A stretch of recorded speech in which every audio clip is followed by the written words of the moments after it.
All right, we are live. All right, y'all. Let's get rolling. Yeah, Richie! The sooner we can get rolling, the sooner we can get to what we want to do afterwards. You know that. All right, I got a few things to announce first before I make a little, tell y'all a little something about from the president. But first of all, we have 50-50 raffle tickets that Mike Woodard and his family are putting out there. We're at about 800 right now. I want to get to 1,000 by the end of the night. Come on, baby. And so, if you want to win 50-50, you got to find the Woodards. I think they're in the back, but they also said they're going to be walking around and stuff. So it's $1 a piece, and I think 5 or 6 for 5 or something like that. So 50-50. Another thing, after we're done in hospitality 3 and 4, we have a DJ, and he's going to do karaoke. And I hope every team participates. You hear me? You hear me? All right. Now, I'm going to get a little deep, so everybody shut up. Real quick. Hey, Flores, where's that lookout jersey you're supposed to be wearing? Oh, give him a whistle. Lookout jersey! We'll talk about that in a minute. All right, my friends, teammates, supporters, I don't know about you, but regardless of how many games we played, what the final standings are, the specific numbers of runs and put-ups we all achieved, this is still the best week that I look forward to every year.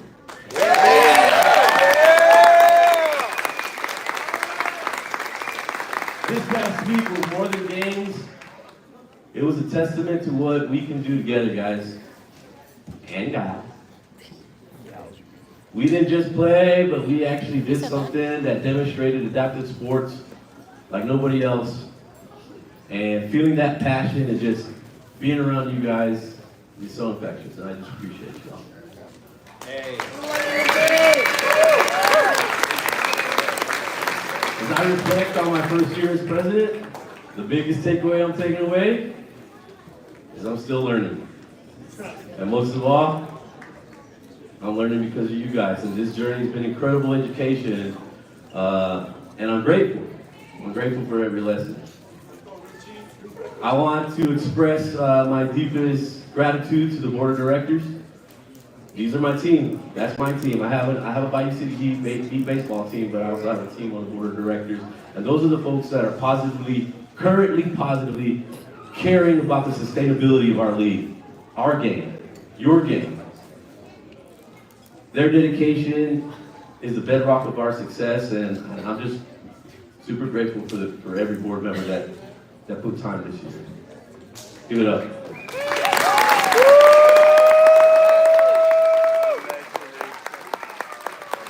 Yeah, Richie!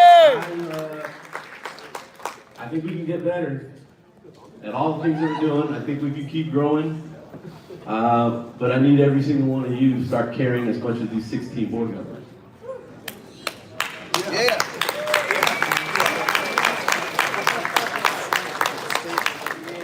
To every player, every volunteer, everybody who cheered, everybody who sponsored, anybody who spectated, it is you that I offer my sincere gratitude.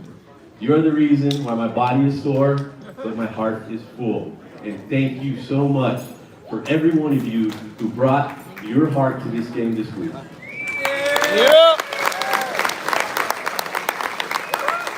From the bottom of our hearts to the top of our bats, MBBA thanks every single person who contributed here. I really don't think we could do it without any one of you, so I hope to see you guys here next year. And with that, we're going to move to some remarks from our host city, and it's really more our host organizations. Mind's Eye and the St. Louis Lighthouse have been a host like no other. I keep saying, they're not just hosts. They're members, they're friends, and they're helping us build beat baseball. And to talk to us just a little bit is Jason Frazier.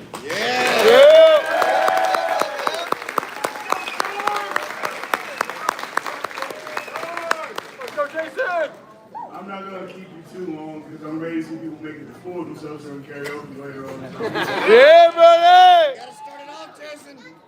I'm definitely not doing that. I do want to say, Richie echoed a lot of things that we came to this sport 5 years ago with Mind's Eye and Gateway Archers. And quickly, it's something I became very passionate about. Not only because of the team that we have here, but also I networked with so many of you all week long or throughout the World Series with the regionals. I've been able to build a lot of friendships through this sport just a short period of time. So I thank you guys for all that in this room. What? Also, I'm hammered.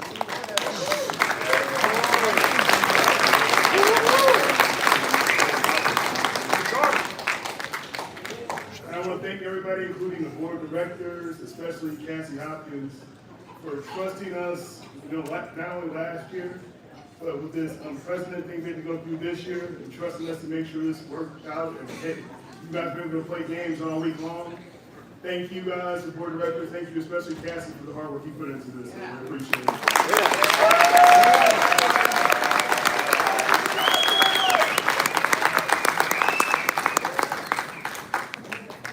I said, already looking forward to next year. I already talked to the people that are going to take this ship over to Roar and Naperville.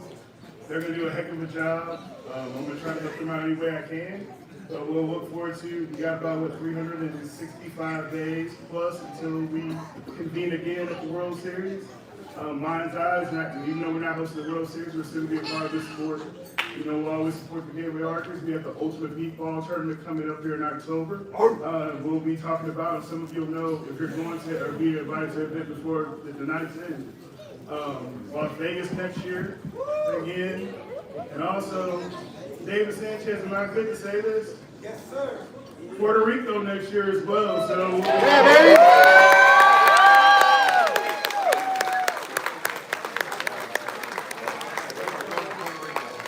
this may be goodbye to Puerto Rico and St. Louis for Mind's Eye, but we're around for a long time. So whether you love us or not, you got to live with us. So we'll see you around. Thank you.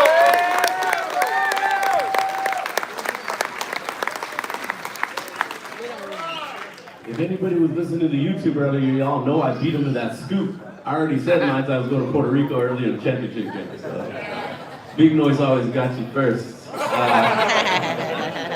All right.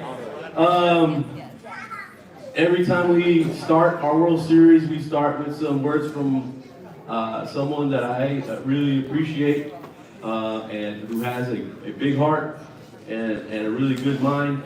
We started with John Lekowski at our opening ceremonies or at our General Assembly, and I'd like for Jason Price now to come up and lead us in a prayer so that we leave and close this out on a good note to take us to next year with some blessings.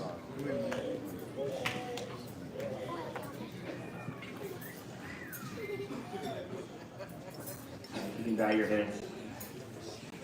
Heavenly Father, I thank you for the privilege of being here tonight and for the honor of serving this incredible league as their head umpire. I'm grateful for the opportunity to be part of something that goes far beyond the field, something built on courage, perseverance, and community. I thank you for each athlete, coach, volunteer, and supporter represented here. I lift up those in need of healing and recovering tonight, physically, emotionally, and spiritually. You know every need, and I trust you to meet them with compassion and power. I thank you for the food prepared for us tonight and for every hand that cooked, served, and gave their time. May this meal nourish our bodies, and may the fellowship around each table bring encouragement and joy. I ask for your protection over every person here. Please grant safe travels as we come and go, whether on the rails, the roads, or in the air, and throughout this week. Surround each journey with peace and safety. Most of all, I thank you for the relationships formed and the lives being impacted. Continue to use this league as a light and a reminder of what is possible through unity, determination, and grace. I give you all the honor, all the glory, and all the praise, and it's in Jesus' name I pray. Amen. Amen.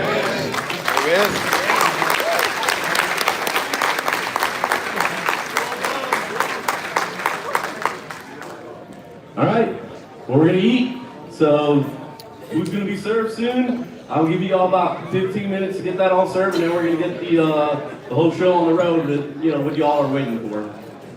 All right, enjoy Ed Manning's music.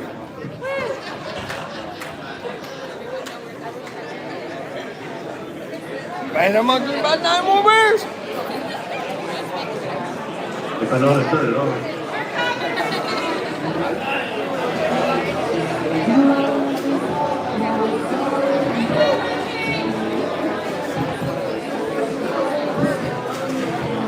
Nothing better than cold beer.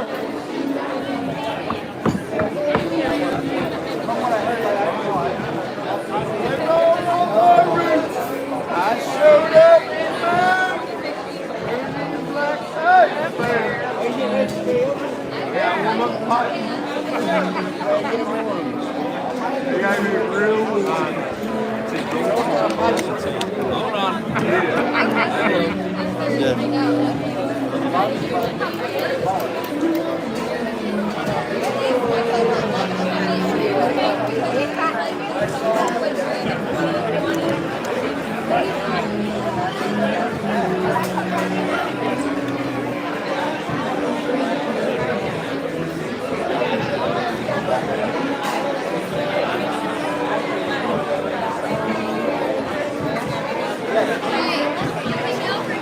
How you doing, Megan? 5.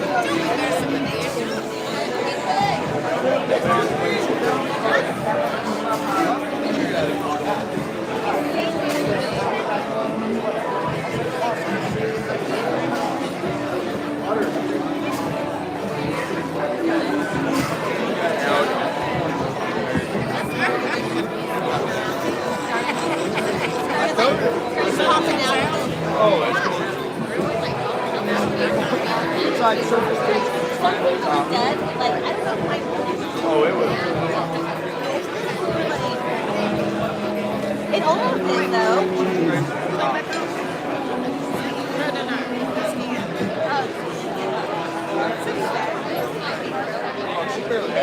Basically like It's going on.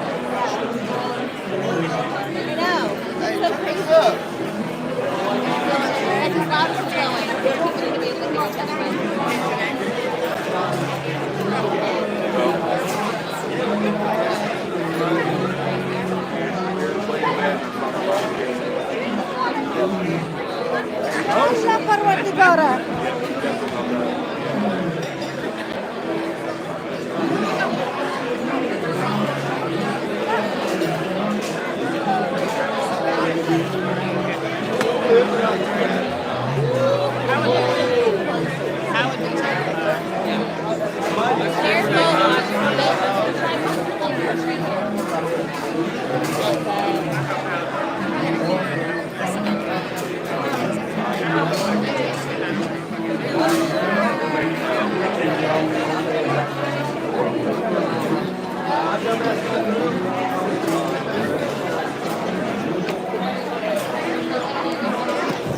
So, for those of you who don't know, that's Joel Tolby with his son Mac, trying to keep the 2-year-old entertained. Mostly so that he doesn't run all over the place, because that's his favorite thing to do, is just run.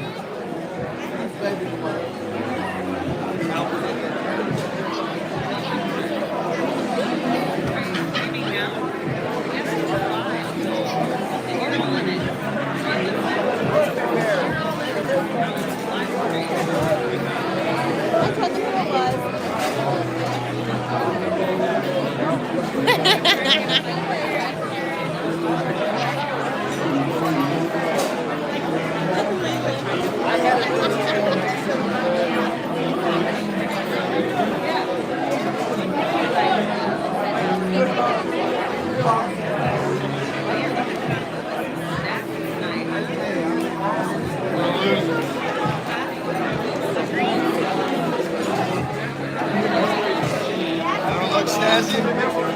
Making I look snazzy in my Hooters jersey. Want me to button it up? I'll button it up. Oh yeah, see Zach, I will take some of yours. I'll get loose later now.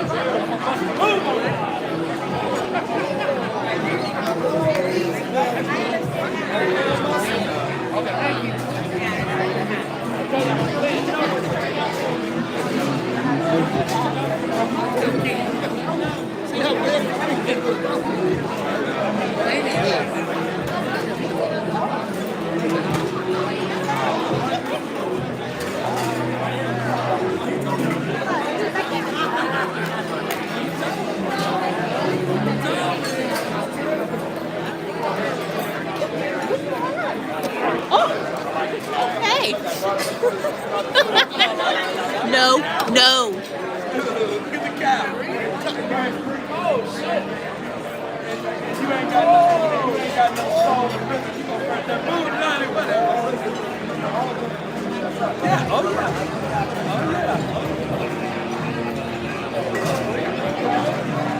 So currently everybody is eating.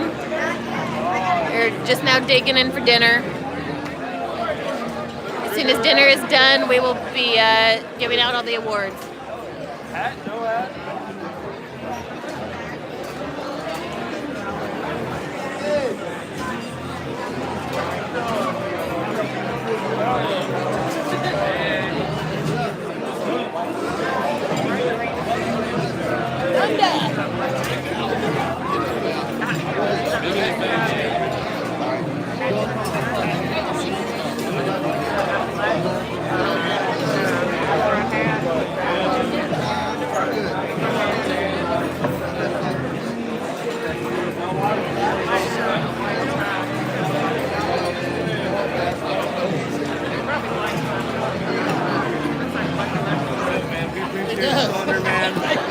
Richie, you're right in the live stream. That's a live stream. Keep rolling, bud.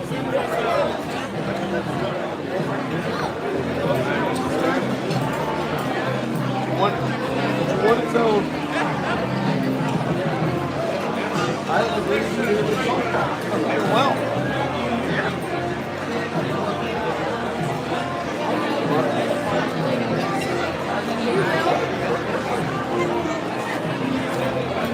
Probably do something.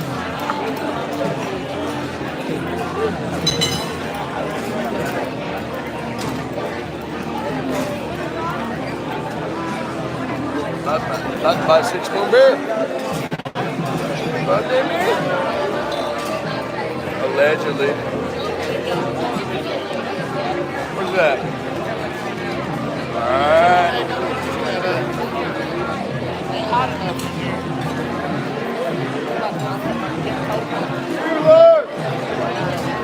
We're outside.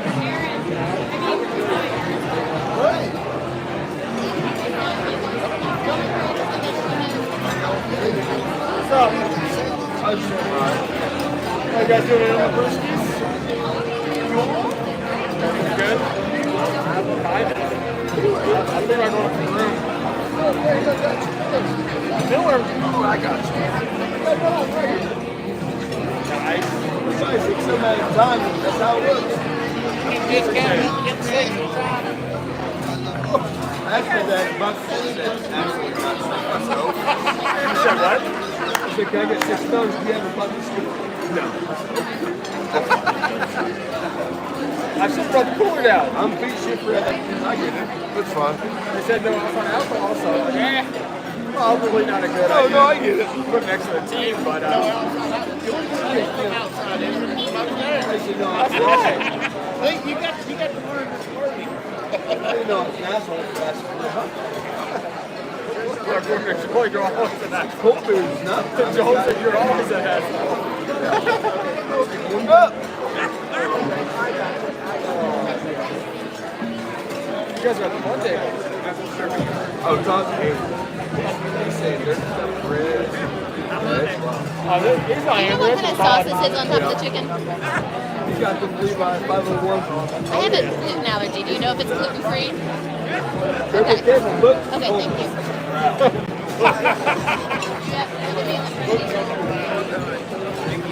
Oh, four court, man.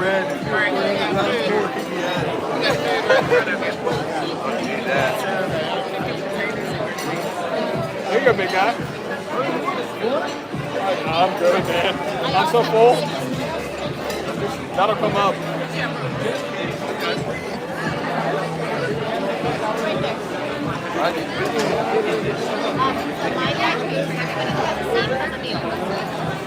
Where's Joey?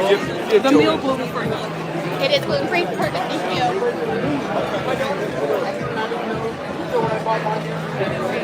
Does Joey have a seat to get the mic? Yes, he does. Hey, Mariah. I just asked. They said it's gluten-free. I just asked. They said it's gluten-free. Well, Jared already got food from Shake Shack. He got a gluten-free burger. Jealous. Yeah, He is a Shake Shack. I know. Hey guys. It does look bad. Except for the mushroom. With the mushroom sauce on top of it. There's some large mushrooms we like to pick them off. Nope. And it's on top of roasted potatoes, and we got green beans and squash. Look at all that. Yeah, you're throwing your napkin all over Red's plate. Yeah, so do it. Oh, yeah.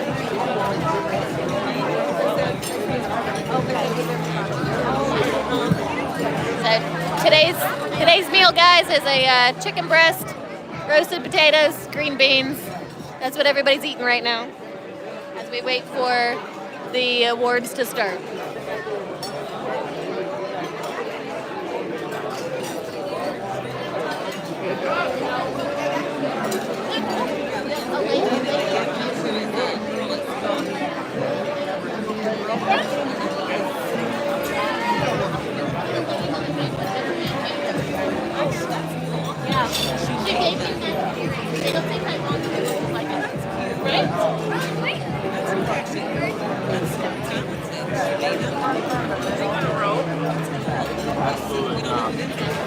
I want my brand.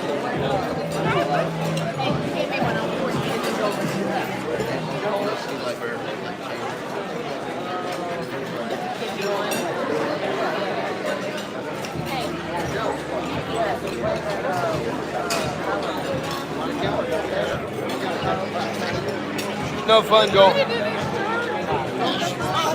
She's no fun.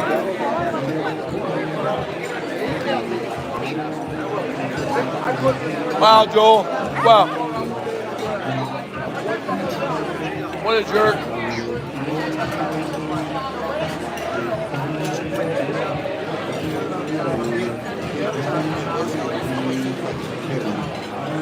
Very nice. Very nice.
I've had a lot worse.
back to 7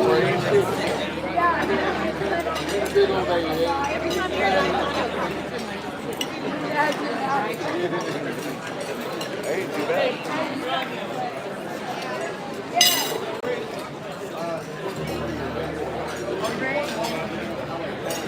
Wow. Way better, right? I should.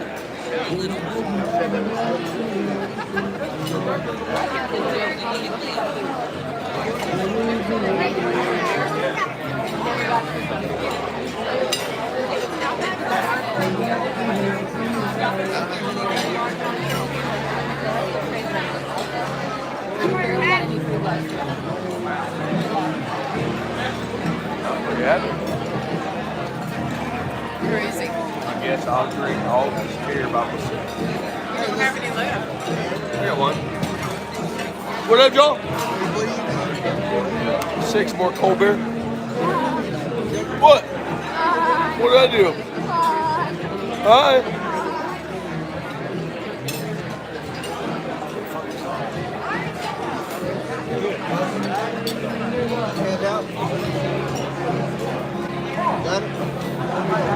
What? You needed help before? Well, I about 4. Oh no, I about 6. Red drank them all. I drank the wine.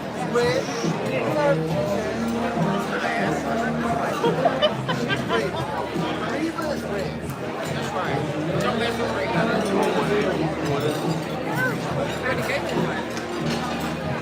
Hey, Red's slowing down. We need her help. There ain't nothing slow about me.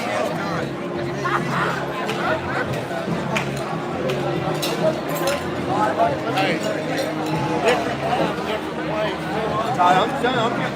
I'm going Red fired up. Hey, Red? Actually, Red, he had the bar with taking some other stuff. What the shit? Alright? Hell yeah. You better tie your boots. Act like you have it.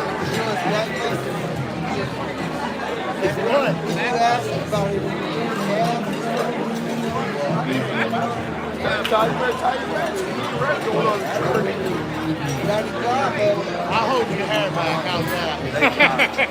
I hope Red's going to drink better. Despite it.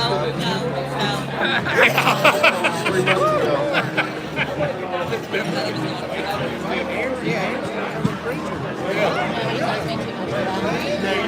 These motherfuckers started to bring it down.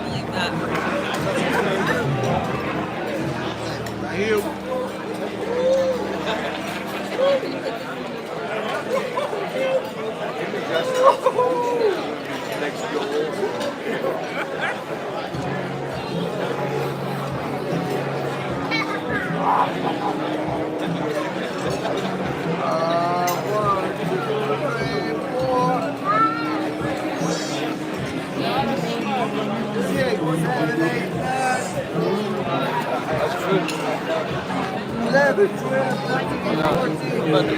I didn't give Dave some money.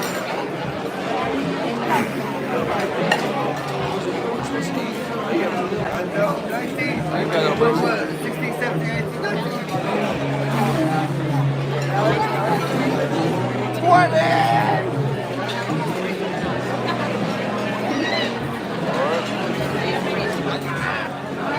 Daddy boy. I got it.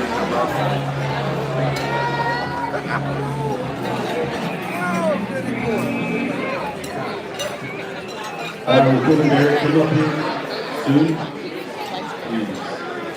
And I hope you keep letting it play.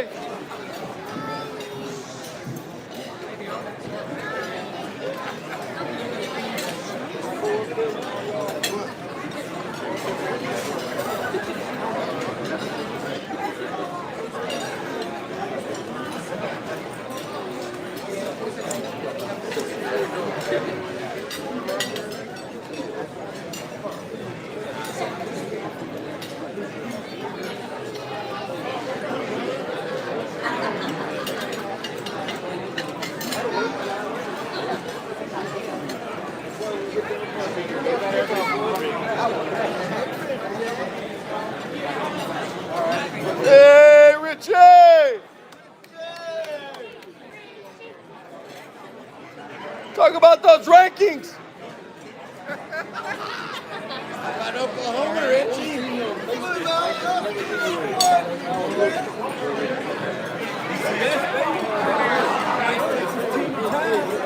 Hey, I'm all about Outlaws. 13th and 5. 6.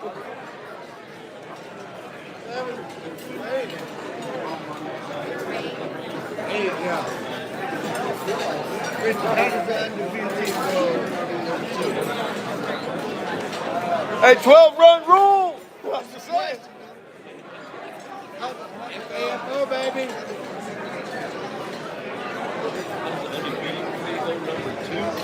Hey, Richie, we 12 ran everybody. Basically, he's talking about that. We've been undefeated all year. Hey, some people call that a perfect season, Richie. I don't know, though. I'm hammered. You call it what you want. Beat him 12 random. Just saying.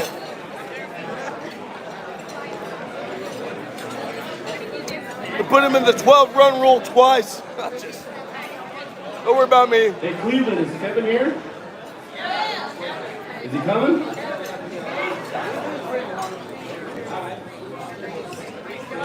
Okay.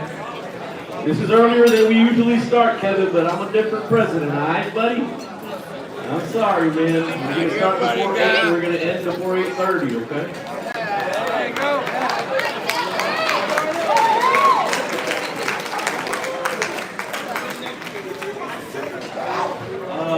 Now to get serious, which is hard for me to do, but we really got to do it now, because we always start with the people we lost this year. And to present that situation is Kevin Barrett.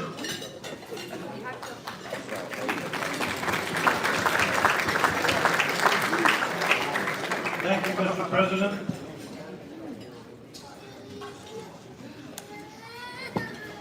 Frank Fazio asked me to take over for him because he had to head home early after, unfortunately, Rose injured her foot early in the week. So I'm pinch hitting for him. Our list this year is a little longer than normal, thanks to some research out of the Legends Committee, where we learned of some early MBBA luminaries who we had lost or we didn't know about.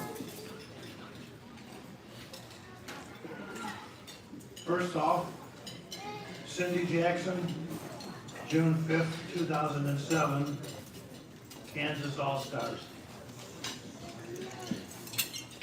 Kim Carlson, March 12, 2023, Sioux Falls Delighted. He was also the 1982 Jim Quinn Award recipient. Jerry Cockrell, September 6, 2024, Fort Worth Roadrunners.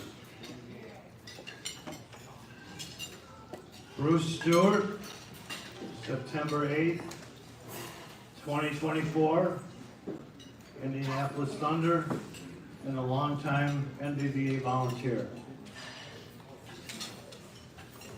Charles E. Hellenbeck, November 27, 2024. Quantrill's Raiders, Lawrence, Kansas. Jim Lyons, December 1st, 2024, Wichita Sonics. Jim Capek, January 9th, 2025, Chicago Bluffs, 1990 Jim Quinn Award recipient. Robert DeYoung, January 16, 2025, Chicago Bluffs. Michael, Uncle Mike McGuire, May 13, 2025, longtime NBBA official, coach, catcher, you name it, for Austin, Kansas All-Stars, and West Coast Dogs. Michael Russ, July 15th, 2025. He was the founder of the Topeka Gophers. These folks are gone, but forever appreciated and never will be forgotten. I ask respectfully for a moment of silence.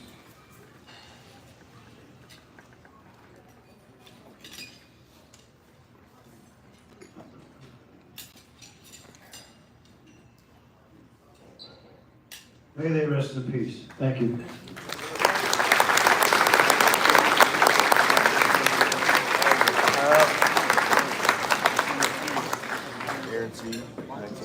Thank you, Karen. When you're a member of this organization, we love you forever. What? And even when you're gone, we miss you, but we remember. So thank you, Kevin, for doing that for us. And, yeah. All right. So I think I have on here remarks from Cassie Hopkins, from the first vice president. Are you wanting to do that, Cassie? Are you available to do that? All right. All right, we're going to hear from Cassie. Yeah! XVP! Hello, everyone. Wow.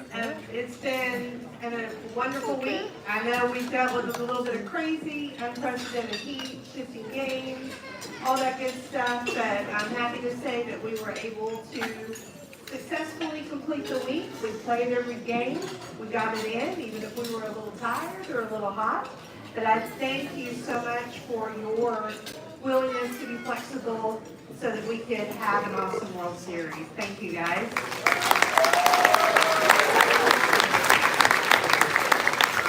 I just want to say thank you to a couple of people right quick. I'll be fast with you, I promise. That's okay. I just really want to say thank you again to Mind's Eye and the St. Louis Lighthouse, especially Jason Frazier and the people he provided to work with us this week. They went above and beyond to help us make this a successful World Series this year. I want to especially say thank you to my assistants, Katie Mathena, who was me at the second set of fields to help run things over there to help it go well. Thank you to my two assistants, Jamie and Cameron Simpson. They helped Cameron put the stats in all week. She scores so that we could update on turning machines. They helped us make sure we had all our beat balls ready to go, so it was great. And I also want to thank, I know he's not here tonight, but Mind's Eye provided for me an equipment person named Tom, who really did an awesome job to run that field. But I want to say, Yeah, Tom! Big fan, Tom. Say thank you to my husband Glenn, y'all know his coach, and my grandson Sapo, because they worked hard too to make sure everything was taken care of in the field at Caseyville too. So thank you. Yeah. We were there. Bad rankings, good field. And a privilege to be your first vice president, and I'll be around. Thank you, Cassie. Maybe on the field next year. Thank you, guys.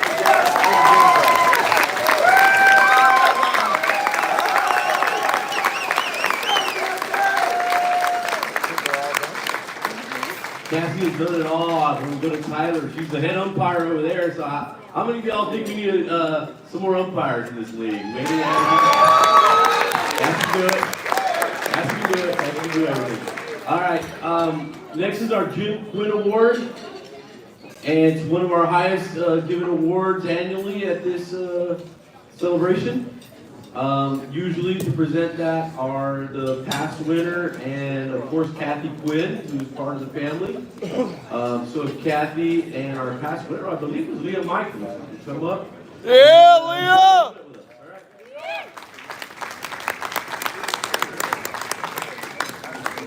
Hi everybody, this is Kathy Quinn, and I am the daughter-in-law of Jim Quinn. And I'm going to get something right off my chest now because I've been crying. But Jim Quinn's last living siblings, or kids of 8, we had a memorial service back in St. Paul, Minnesota today for her. So if we could just have a little moment of silence for the Quinn family. Okay, so Jim Quinn was my father-in-law, and 50 years ago today, in St. Paul, Minnesota, was the first time I saw a beatball game, and I got hooked ever since. Jim was known as the Ted Williams of beat baseball, powerful hitter, and good around athlete. He also embodied the MBBA and helped found it to what it is today. He would be so happy. An award was given to Jim in 1975 that sums up how much he was admired and why this award is given in his honor. It said, Jim Quinn, a man whose blindness only made him a bigger winner, which all of you are. Sorry about So this award was named for him. In the spirit of Grants, as I called him, Jim Quinn, is that of courage, humility, and service to others, of leadership by example and deed, inspiration by overcoming adversity by always giving 100% effort, most importantly, sportsmanship and dedication to promoting sports for the visually impaired. He golfed, he skied, he bowled, and I had to be his bowling partner with him. He did not like me as a golf partner because I couldn't tell distance. His most positive impact of the lives of others happened during his lifetime. He passed away at 49 back in 1981, but his gratefulness lives through this award, and each recipient is the torchbearer of his legacy. And now Leah is going to read the nominations for this year's award winner of the Jim Quinn Award. Yeah, Leah! There are a few different submissions, so I will take a little bit from each of the submissions.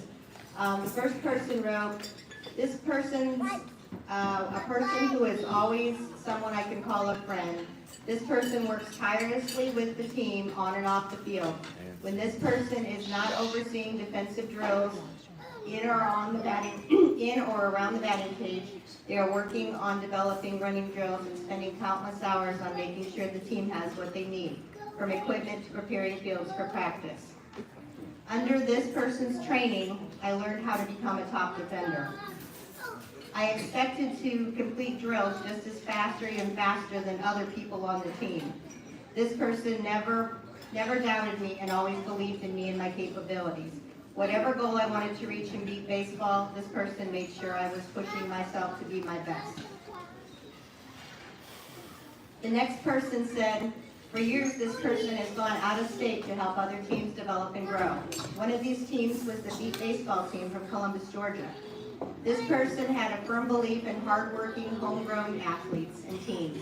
However, when there were players from other states that nobody could take, this person took them under their wing to develop and grow them into the fine young athletes and players they are today. Another person said, this person promotes exposure for kids to beat baseball by hosting summer clinics in the Chicagoland area and teaches kids about the fundamentals of beat baseball. The spirit of courage and humility of others, to serve others, the leadership by example, inspiration for overcoming adversity and always giving 100% effort, sportsmanship, and dedication to promoting sports for the visually impaired.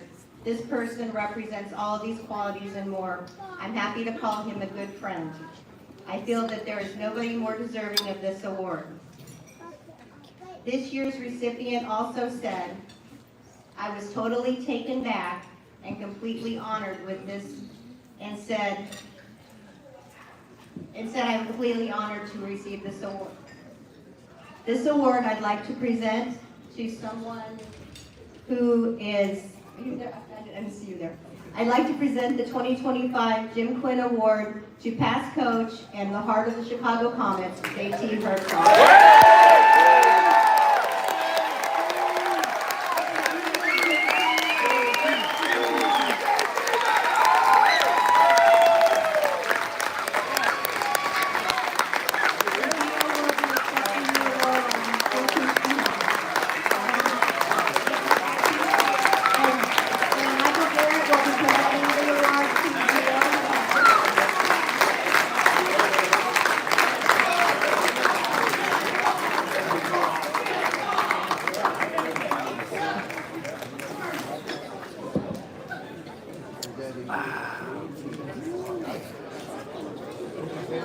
Yeah, JT.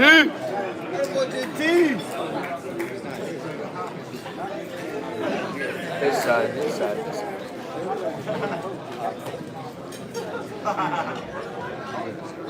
This thing on? Okay, everybody, this Giovanni Francesi from the How's everybody doing? So, when I got the call last night that I had to accept this award on behalf of JT, I worked on a speech in his voice. I'm just going to spare you it because nobody can do that voice. Anyway, JT started before I even started, and within a couple of years, he brought the Chicago Comets to the 2003 championship. And his one thing he'll always tell you is what he's most proud about that team is that the team won the championship. Not a single person on the offensive or defensive team. And that's one thing he'll always tell you.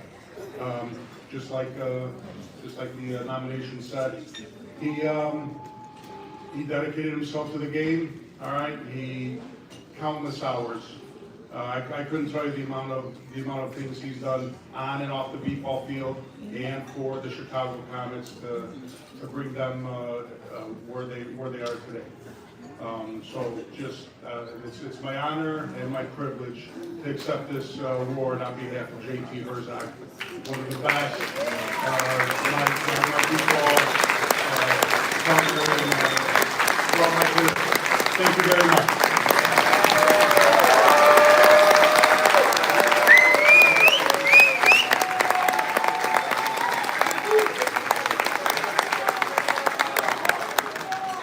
So guys, this is Michael Garrett, last year's Jim Quinn Award winner. I was on a cruise, so I couldn't be here to accept. I left the day before. But had I been here, I would have said something along the lines, and I think Richie has said it before. You know, I participated in this game. I've been around since 1978, and I can't leave it alone.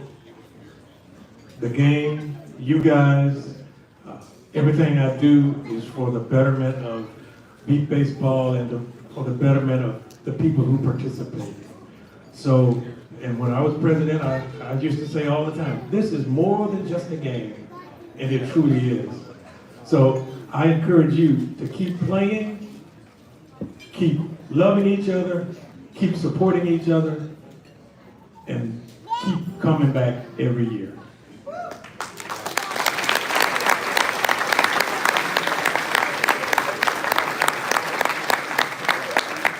How many of y'all know that 4 NBBA presidents have played for the Bayou City Heat? How about that?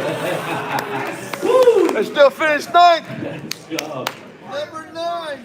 Yeah. All right. Next on my list, presentation, awards. Oh, it's our women of our league. Our women of our league have a presentation of their awards. All right. So with that, we'll welcome Kim Blumenthal.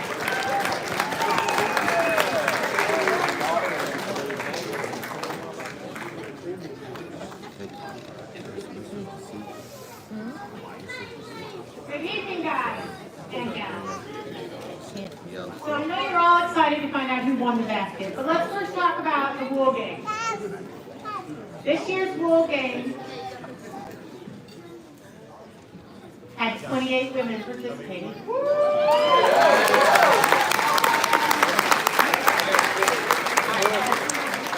I would like to thank all the volunteers that were there, because that's what makes these things happen. So we have 4 awards to give out for the Wool Game. The Divas, the awards for our volunteers first. So for the Divas side, it would be Miss Kelsey as a spotter. Yep. Boston Strong.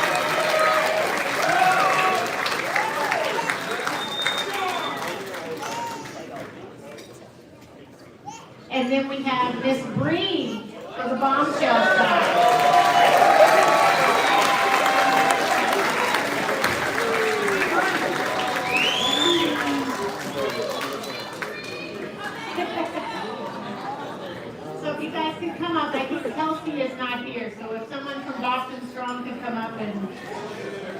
award for her, please?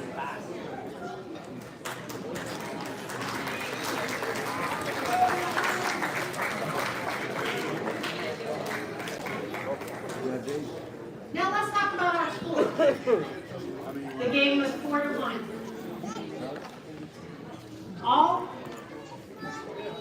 All of them were scored by different people. Woohoo! So for our offensive award, we have Winter from Boston Strong. Winter also scored her first run in the World Series at our World game. And that was being pitched to her by Mari Blumenthal.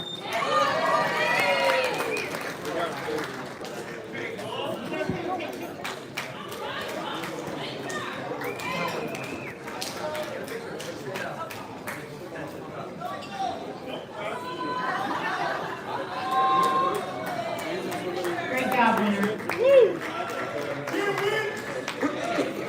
Now, for our defensive award, we have a runner-up, but for our defensive award, it's Caitlin Overshiner.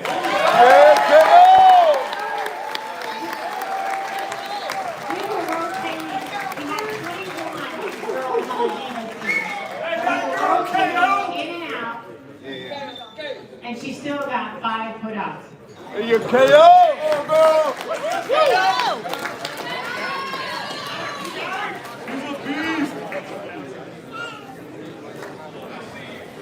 Another one from a Indiana. shout out, and I know I'm going to say her name. Caitlin Overshiner. Yeah, she was my student. Sorry. Has got a shout out. And she also has to be put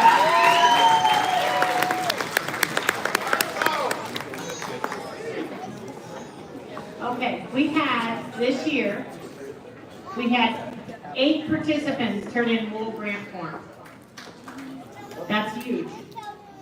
So this year's participant wrote a great letter, and that one will receive $500 to go toward her fees or whatever she chooses to help with the World Series, and that's Amy Bosco. Bosco Sticks!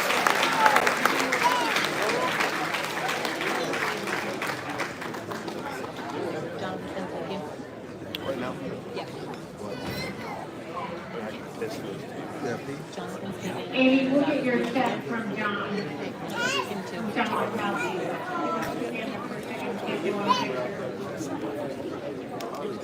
Oh, yeah. Oh, nice. Okay, now for the good stuff. First of all, I want to let you guys all know we had a DJ plan, and that event, of course, due to the heat, was canceled. But I would like to appreciate and thank Darnell Booker, who's going to step in and DJ.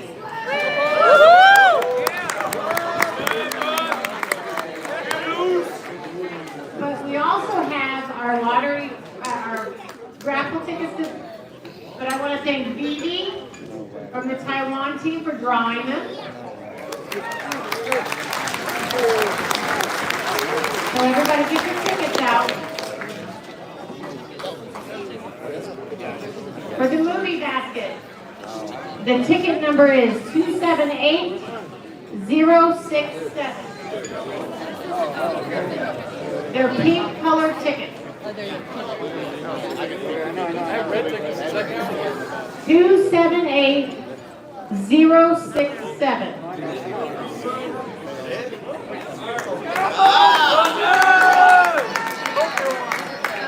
Do you need one in the basket? This is Rick.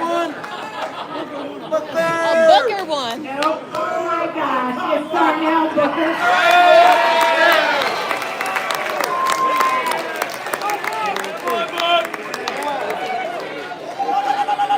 Got the magic stick. All right, so the green ticket for the lottery tree. This was really popular. 070-220.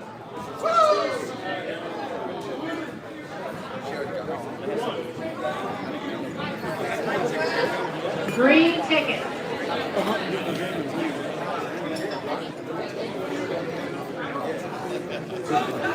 070220 for the lottery tree.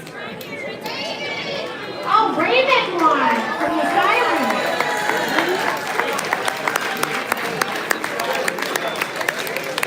I have to tell you guys, it's funny that she did not buy anything, so. Now for the bat, ball, and mindfold. The yellow ticket. 50-50. Me too. 887080.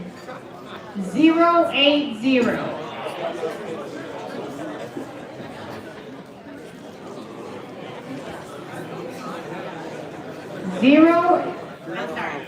Yellow ticket, 887080.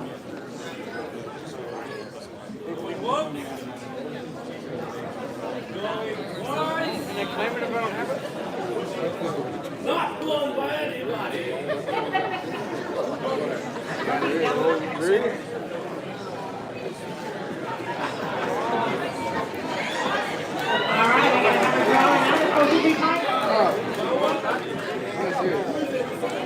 Who is 0?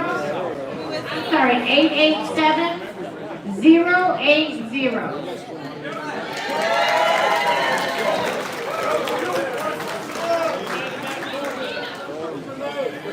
Who is it?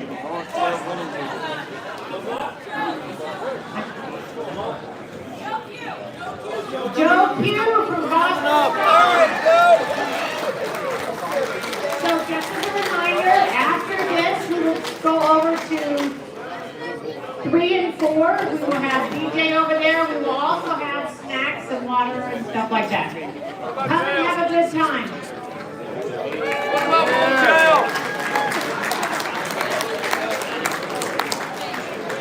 Yes, we are still going to have the jail open during that. Thank you guys for all of your support. Next year, hopefully we'll be able to do 2 grants. I want to go to jail. Okay, we gotta do our Hall of Fame. And back to do our Hall of Fame, Kevin Barrett. Thank you, Mr. President. Back in 2019, Mr. Chung Yu Lin, pitcher, and Mr. Chen Quang Wang, his catcher, were inducted, but couldn't make it that year to the World Series. So a little belated, but appropriately, and thankfully they made it this year, so we'd like to have at this time that Mr. Lin and Mr. Wang step forward to receive their Hall of Fame plaques.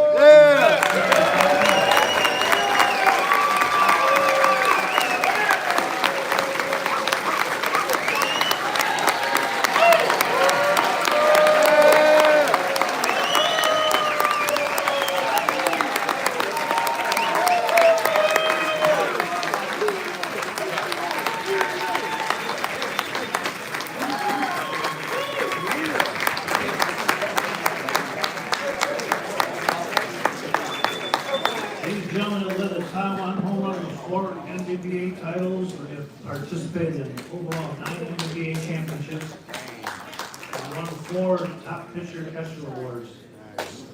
Let's give them a round of applause.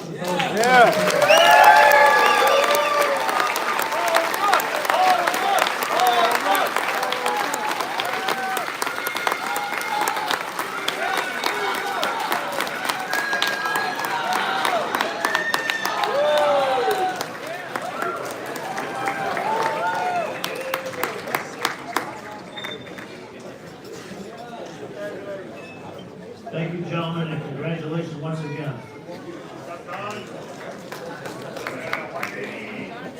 The work of the Legends Committee, with the help of such wonderful, long-time dedicated league members such as Bob Baker here, Dr. James Mastro, Frank Mathena, and many others, too many to name.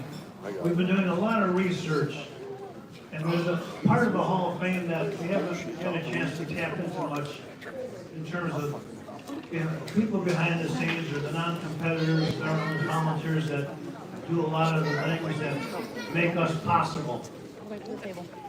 We're pretty much call them the legends, or better known as heroes of beat baseball. And we're going way back into the history books to start this process with three really special people. The first one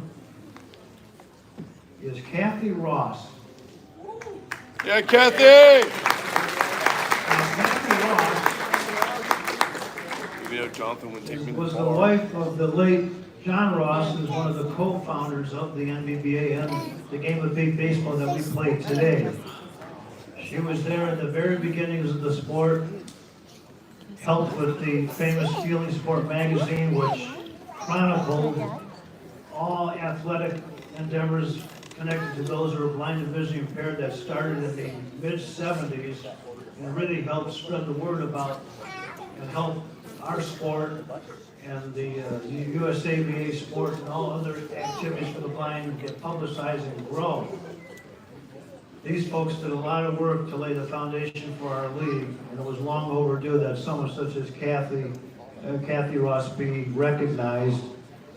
She was involved with the league basically from its beginning of 1975 through 1992. She helped co-chair several World Series committees when they were held up in St. Louis Park, Minnesota in 83, 85, and 92, for example.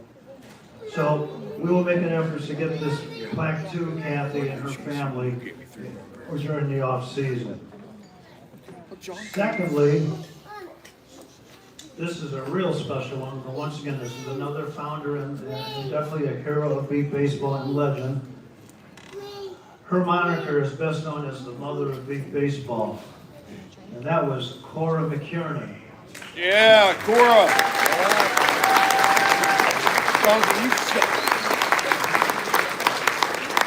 Cora did a little bit of everything. She was an early secretary-treasurer. She spearheaded and oversaw the strong beatball program out in Arizona with Phoenix, with a couple of the really good teams, the Thunderbirds, Firebirds. They also had a recreational league out there. She was a very dedicated and over a 30-plus year member of the Telephone Pioneers, who of course is one of the service organizations that's dedicated much of their support to our program, such as the invention of the ball, etc. Need we say more? But we wanted to recognize Cora too, and we will work on getting her plaque to the proper people out in Arizona. Thirdly,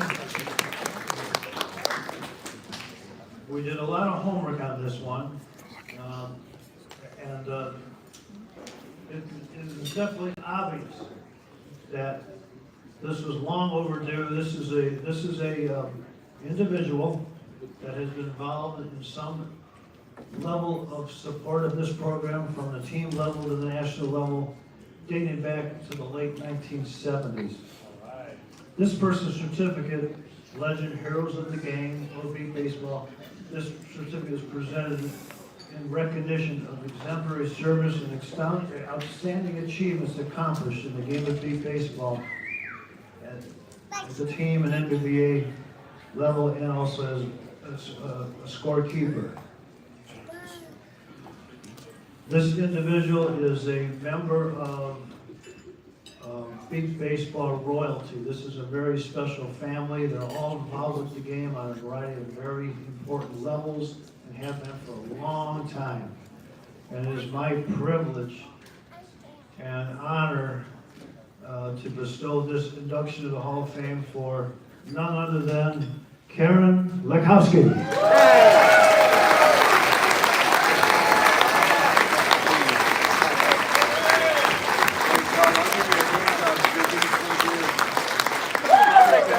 I'll do it. I've been lotioning. I'm sorry.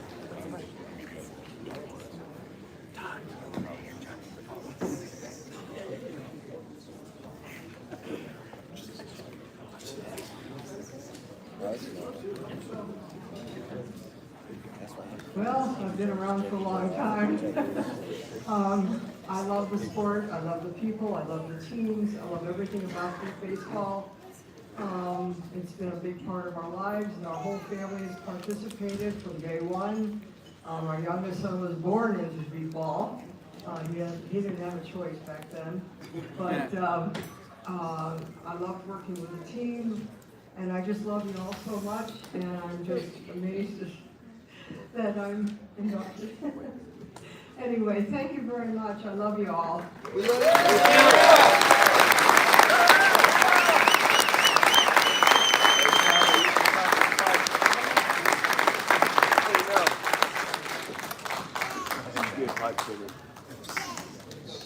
Next up,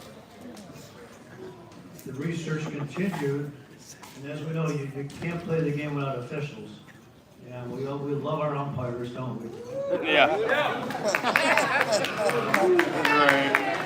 I heard that some of our umpires had their dogs in doggy daycare. Is that true? But in the early years of the league, there was a couple of special men that names really stood out as we go through the history. And these umpires were Bill Bumgarner. Yeah, Bill. He was actually the head umpire up in Minneapolis at the 1982 and 83 World Series, and was very helpful to them in that part of the country with the development of the sport.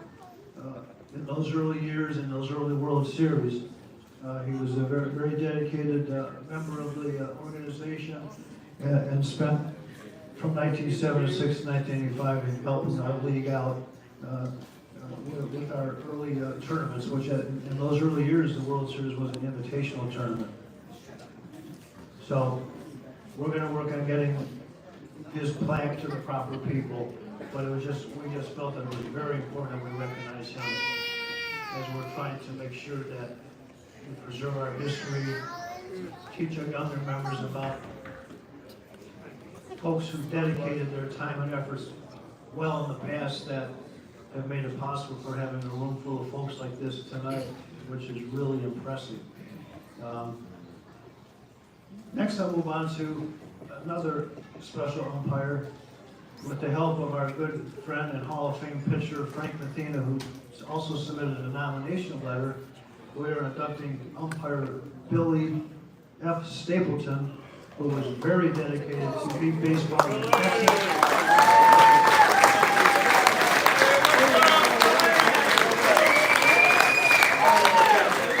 Billy! As well as at the national level, he umpired many of the Texas tournaments, many World Series. He was involved with the league from 1979 until his untimely death in 1996. I want to read a little excerpt of Frank's nomination letter about how special this guy was. Individuals like Bill Stapleton are rare. His presence in and support of Beat Baseball were invaluable for the players, coaches, and supporters of Beat Baseball on a local, regional, and national basis. He possessed all the qualities required of the honor of being inducted into the Hall of Fame. And it was our honor to do so, and we thank Frank for his wonderful nomination letter to place Billy in the hall where he belongs. And the plaque will go back to Texas with Katie to be passed on to the right people.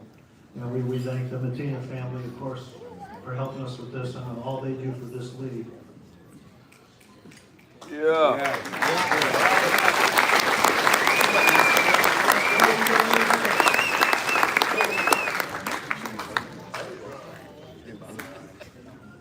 We get, as you heard during the memorial recitement, I had mentioned Kim Crossan. Kim Crossan was an early pitcher volunteer for the Sioux Falls Delighted teams, which was one of the, almost what you could call one of the charter members of the NBBA. Mr. Crossan dedicated a lot of his life to those who are blind and vision impaired and the disabled in general, coaching wheelchair basketball, volunteering for Ski for Light, being the director of a rehabilitation center out in South Dakota, as well as being a very gifted pitcher for the Sioux Falls Delighted teams. They used to host a tournament up there, and they made many of the early World Series events. He was just a great volunteer, And when we learned the fact that he had passed away in 2023, we felt that it was an important time to elevate this special man to the Hall of Fame, because he, like a lot of the early volunteers, especially those who were pitching and spotting and catching, they were laying the foundation for how well all those roles are done today. They did the trial and error and the training and finding what worked best, and worked with these athletes to help them have success playing ball. So we wanted to make sure that Kim was recognized. And we will too. Bob and I are going to work on getting his plaque to the right people out in South Dakota after the season. Yeah. Hell yeah. Next, I would like to ask if he's in the house, would Eric Mazregos please step to the front of the...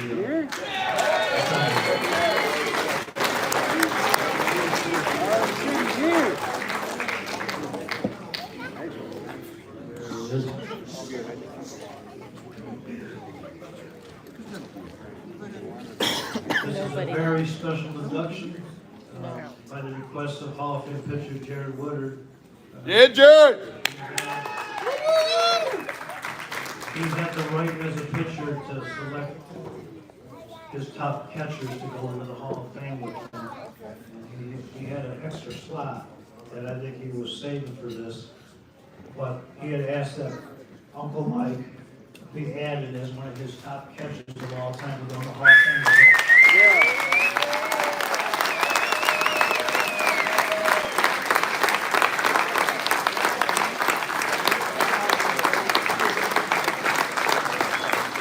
As we all know, Uncle Michael McGuire was very dedicated to our league for many, many years, and he helped several teams to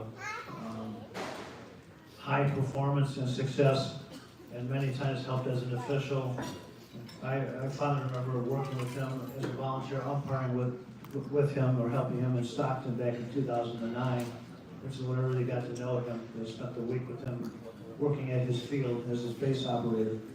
He was a very nice man, very dedicated, and definitely a true advocate of those who are blind and visually impaired. And he was, of course, super proud of his wonderful great nephew, Eric. Eric, would you like to say any words?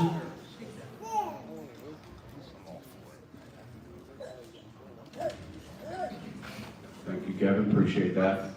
And big thanks to Jared for making this happen. For those that don't know, Uncle Mike, he was catcher for quite a few of the teams that I played on, but Jared's first championship back when he was 16 or 17, he was just a good pitcher back then. And now he's obviously the best, and he's even a better person, so thank you, Jared. Appreciate that. Yeah, Jared!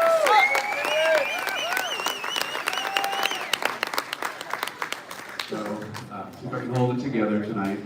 As everybody knows, my Uncle Mike, who became everybody's uncle, meant a lot to me, a lot to our family. Gail has been sharing with me all week, and it's nothing more true that he never met a stranger. He's just always friendly with people, and that came through with all the people who know him here. I think he knows more people than I do in default, because he just has an outgoing personality, always gave of his great sense of humor, his spirit. I really want to thank the teams that he was a part of with me, the West Coast Dogs, Neil McDonald's here, Don Robinson, Michael Finn. He always just fit right in whatever team that I was on, and he jumped right in and would hit balls or drive or just up at 4:30, doing whatever needs to be done. And like a lot of our volunteers and our family members, they fall in love with the game. And Uncle Mike, from about the mid-90s up until a couple years ago, when he spent the last 10 years of his career with the Austin Blackhawks, he just loved the game like a lot of us. He just got that bug and couldn't get enough of being around it. So thank you, Neil, for making him feel like part of the team. John Parker and the Kansas people as well. Uncle Mike loved that group of people. Doug, who's here as well. played cards. He was just always there in the mix, a big kid. You know, he was always in the mix, making jokes, and I don't think he ever grew up. And I know that he loved everybody that he met through beatball. And his family with beatball in the end was the Austin Blackhawks, and I really want to thank them from the bottom of my heart. You guys really took me. Thank you, Mariano. Thank you, Jono, Holly, Penny, Molly, and everybody on the Blackhawks, Rusty. You guys are a class organization. You guys always have been. And Uncle Mike felt very loved by you guys. And just want to thank Gail as well for letting Mike, get away and do the beatball, because Gail's not a sports person, but she fell in love with it in her own type of way. So, thank you, Gail, and thank you, everybody.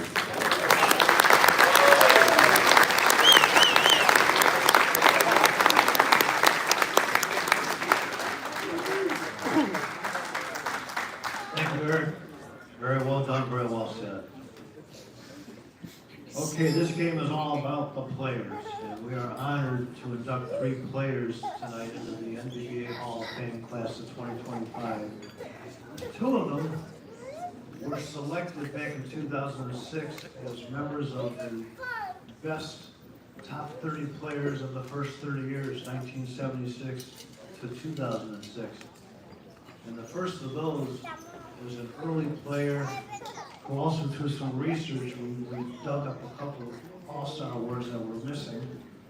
Bill Ballou of the North Bay Nemesis, who played from 1976 until 1989, is certainly qualified for the Hall of Fame. He was also the chairman of the 1986 World Series in Palo Alto, California. And like a lot of those early folks, he was a major mover and shaker in helping develop the sport in his part of the country on the West Coast. We're honored to have Neil McDonald step up to accept his plaque and make a few remarks.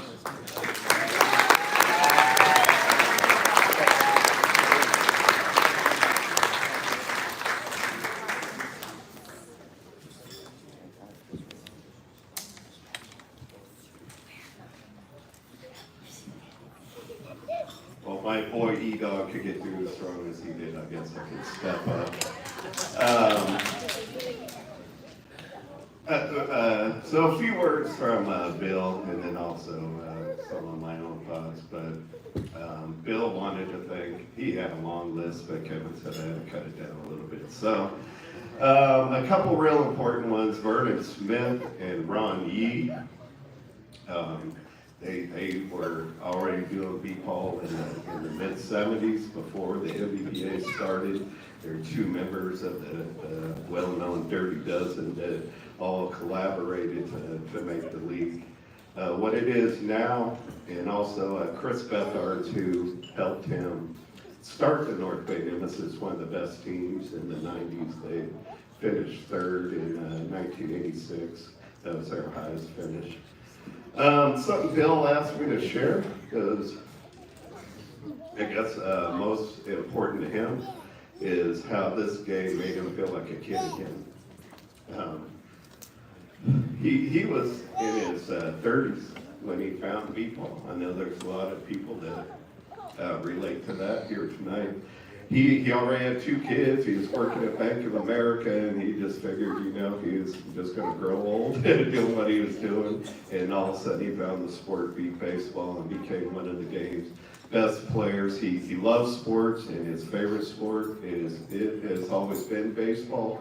So coming out and getting to play beat baseball and becoming the incredible player he was truly one of the best players through the 80s. When there was no separation between offensive all-star and defensive all-star, Billy was the MVP of the 85 tournament, along with all his other all-stars. But he said that just getting to feel like a kid again is what he loved the most about this sport. He really wanted to be here. I tried to get him out here, but he just doesn't like to travel anymore. But he's so honored to have gotten this award. one story I was going to leave out, but since I let Eric rattle on so long, I'm going to throw it in anyways. Because it kind of ties into what everybody's going to be doing later tonight at midnight. 87 was my very first World Series, and Bill instantly became my favorite player. But the night of the banquet, we're hanging out. It was at a college, an Ithaca college. We were staying in dorms. And Bill's room had a balcony outside of it. And Ron Yee, rest his soul, and Billy were out on the balcony talking, just looking down at the quad area. And I was like, I wanted to go out there. It's like, is it protected? Is there a rail? And Billy just grabbed me and said, no, rookie, it's wide open. Run me out there and literally almost threw me over the balcony. if he had let go, he realized I was going over. Thank God he hung on, or I would have gone over. And that would have stopped the very first midnight game ever in 1987, probably from happening. At least, I mean, Austin mostly has class, so had I died right there where they played the first midnight game, I hope they wouldn't have gone ahead and played it. But who knows? And just my final thoughts with Billy. He was alive.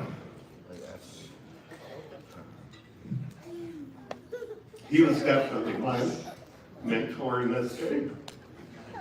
When I got to play, like he played straight up the middle, he ate up every ball that ever came his way, and I wanted to be that player. I was like, man, that's the player I want to be. But like a year later, when I was staying with him in the San Francisco area, he drove me from North Bay to San Francisco and out to East Bay and back to San Francisco, and just a traveling fool with no fear.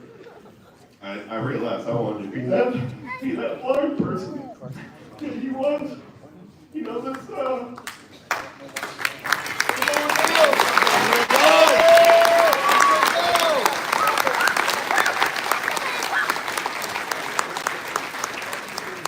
this game for all of us, it's more than this week, this tournament. This is where we network, we get mentors, we get into our blind world and really become the person, the people that we are.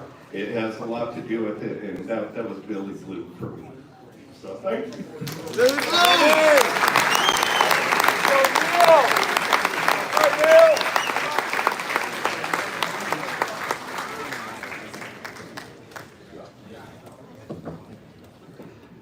Thank you, Neil. Very good. One more thing about Bill Ballou. He was very forward-thinking. As you know, when the president started the proceedings tonight, he was talking about how we all can contribute to helping the sport. In the 1986 World Series program, Bill had a letter in there, and one of the paragraphs is about that very thing. I'm going to read it to you real quick. And I quote, I have mentioned some of the ways in which big baseball has contributed in my life, and I believe that it has something unique to give to anyone who participates. Obviously, we cannot just ask from sports. We must all give something back to it. I would like to ask that each of you do something in your own way to strengthen the game. Whether you do something small or large isn't important, but whatever you do, let your guide be a personal commitment that baseball will continue to be available to anyone who wants to enjoy it.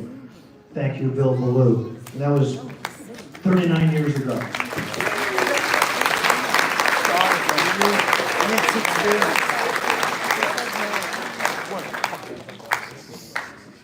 Our next athlete joined the Cleveland Scrappers in 2002.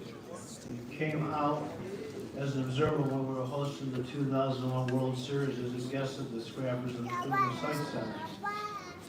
And the rest is history. Not only has this gentleman been a great player, he has taken on a multitude of leadership roles with the team. He's currently our player manager and just master organizer and forward thinker. He's so highly regarded that he was awarded the local ESPY by our local ESPN WKNR 850 for his creative efforts in keeping our players active and engaged during the height of the pandemic by having remote practices and sessions. ESPN was just so impressed with this, ESPN Cleveland, that they gave him one of their ESPYs. And that's just the tip of the iceberg of what a wonderful leader this gentleman is, and part of why the Cleveland Scrappers are in their 43rd season now. I am pleased to announce induction to the Hall of Fame for Mr. Jeff Dell.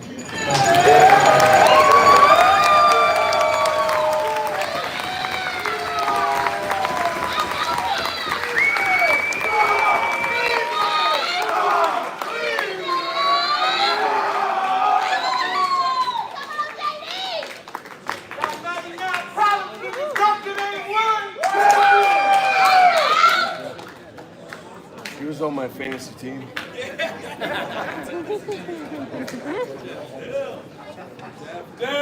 I would like to personally thank anyone who's hit a short fly ball or a weak grounder back in the early aughts. I've loved this game since I found it. Beat baseball gave something back to me that I thought I was never going to get again. And it gave me greater opportunities than I ever thought I was going to have. I got to play baseball with my brother. When I was a kid, that's what I wanted to do the most. I'd like to thank my father, who's here, my wife,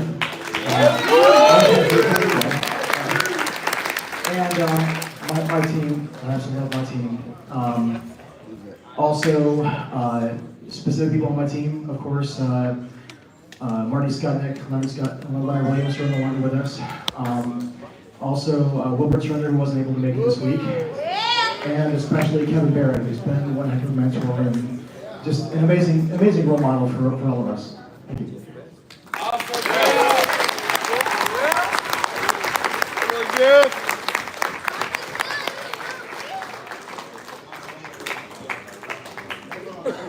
Our third player, again, like I said earlier, he was one of the top 30 in the first 30 years, 1976, 2006, and has a long and illustrious career. Not only is he a good defensive player, but when you look at his career statistics, he was definitely a well-rounded player because in the statistics we have available from his World Series activities, he was a 460 batting average, so he could score the runs too. Just an overall great player for a long time. He graced the fields of big baseball for, turn the page here, because it's one of those admirable careers from 1989 through 2023. He played, and overall played in 29 World Series with such teams as the Rocky Mountain Eagles, Oklahoma City Bombers, Wichita Sonics, Kansas All-Stars, Colorado Storm, Southwest Slammers, USA Legends. It's my pleasure and honor to introduce our third player for the class of 2025 Hall of Fame, Mr. Ron Watson.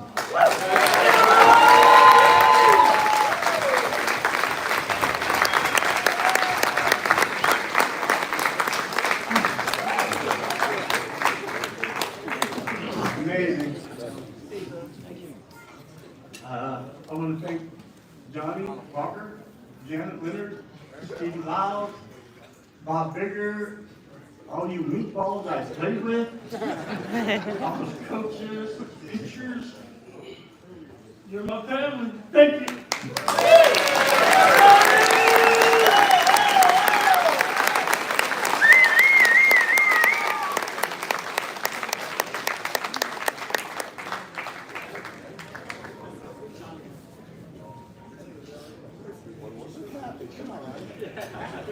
Yeah, Richie. Well, how things change, but some stay the same. I'm at 8:30 Pacific, everybody. Going from California, I had my clock hadn't changed near a week. All right, we got the Dan Tracy Award. That's for our officials, and so to present that is our head umpire, Jason Price. Wrap it up! Wrap it up! All right. So the Dan Tracy Award presentation for those new in the league, I'm going to read you what the award is for. It says Dan Tracy joined the NBBA in the mid-1980s. He and his wife Dee Dee dedicated many years to the game of beat baseball, both at Oklahoma City and the national level. Dan was an umpire and was instrumental in bringing structure and professionalism to the NBBA officiating crew. He wrote the first umpire manual in 1991 while starting his first term on the NBBA Board of Directors. Later, he also authored the official NBBA rules in 1998. In 1997 and again in 1998, Dan was part of an NBBA team that made trips to Taipei, Taiwan to introduce the game of beat baseball to athletes who are blind and visually impaired in that nation. Mr. Tracy provided extensive umpire training to the Taiwanese to help them prepare for the first ever beat baseball tournament held in Taiwan in May 1998. In 2000, Taiwan then hosted the NBBA World Series, and Dan again served as head umpire while continuing to teach and train local officials. In 1992, Dan's dedication to this game of beat baseball was recognized when he received the Jim Quinn Award at the World Series in Minneapolis, Minnesota. He was deeply committed to supporting those who are blind and visually challenged and volunteered year after year to help the Oklahoma City Regional Tournament, often held in June. That legacy of service continued with his leadership during the 1998 World Series of beat baseball in Oklahoma City. Dan retired from officiating in 2003, but his service and lasting impact on the game have never been forgotten. In 2004, the NBBA Board of Directors established the Dan Tracy Award to honor an outstanding field official each year at the World Series. This can include umpires, scorekeepers, base switch operators, base judges, head field officials, many of whom serve faithfully behind the scenes. So this year's recipient is someone who truly stepped up in a powerful and unexpected way. Without being asked, they filled gaps, wore multiple hats, and played a critical role at this World Series. They didn't just help, they helped carry it. They took on responsibilities that weren't originally theirs, solved problems without needing credit, and made sure things ran smoothly for everyone else. If you've worked with this person, you know they're the person who always answers the call, and probably does it with a spreadsheet ready to go. They've supported regional tournaments, improved our stat and scoring systems, and served as a quiet anchor for our operations team this year. Now, this person will probably tell you I'm the most annoying person in the NBBA, but I still remember them as an annoying 10-year-old girl who wouldn't leave her brother and I alone at World Series events. They were everywhere. This person was born into this league. It's in their blood and it's part of who they are. It's my absolute pleasure to present the 2025 Dan Tracy Award to Miss Katie Mathena.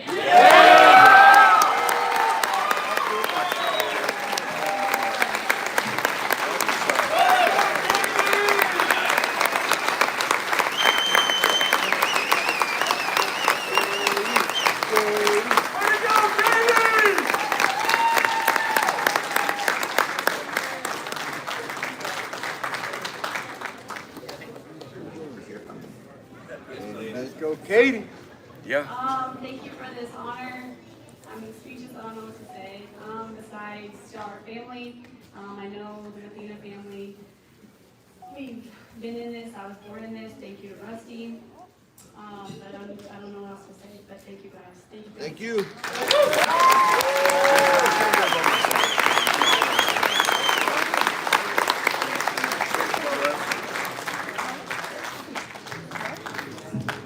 Here I am.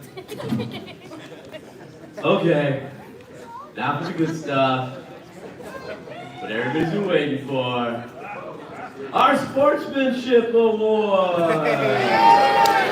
You know what happens when you get the Sportsmanship Award, right? World Series is paid for next year. Our Sportsmanship Award, No chance. Taiwan Home Run!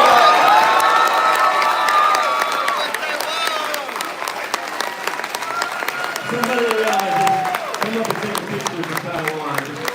Team captain, team coach, something like that.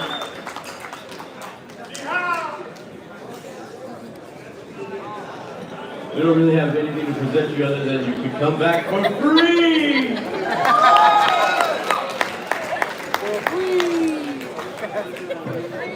All right.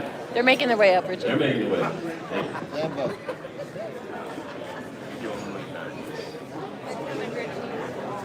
coming, they're coming. They're right there. All right. Left.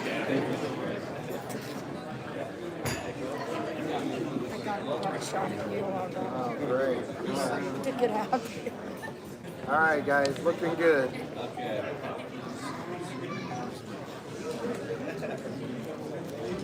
Give it up. Yeah.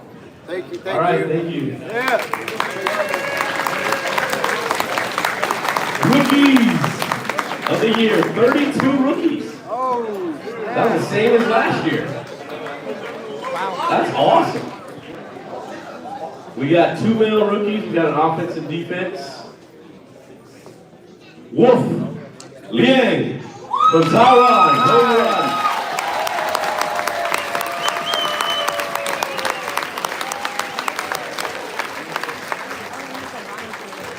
And for the New York Bombers, defensive rookie, Tanvir.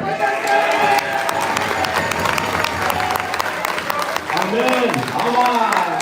Come up here, guys.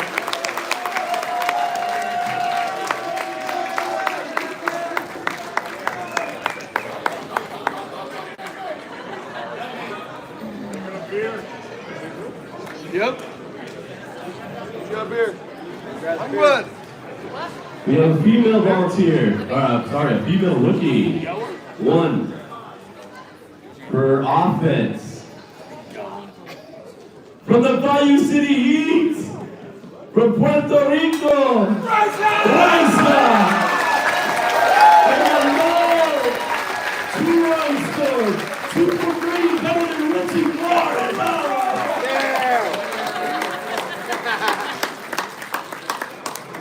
Richie sucks. He's got a better batting average. That's the word too well. Not that bad.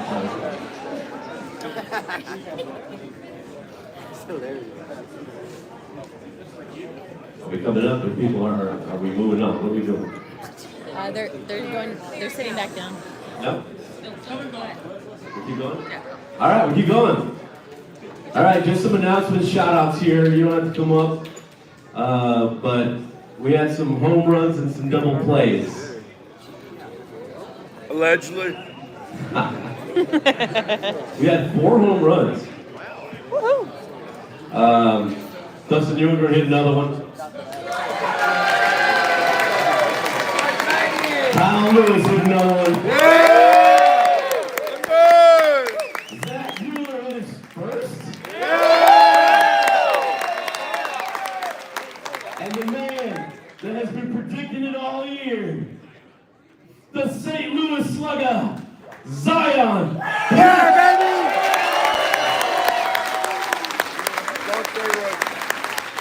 Another play.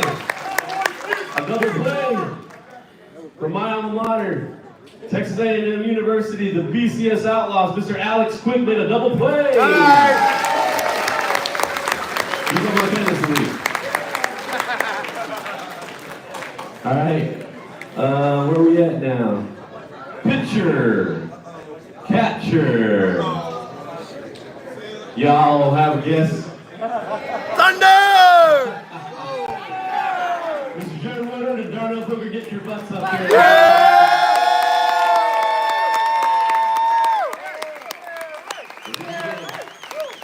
9.35K percentage. It's pretty good. It's built different. Right side everywhere, baby!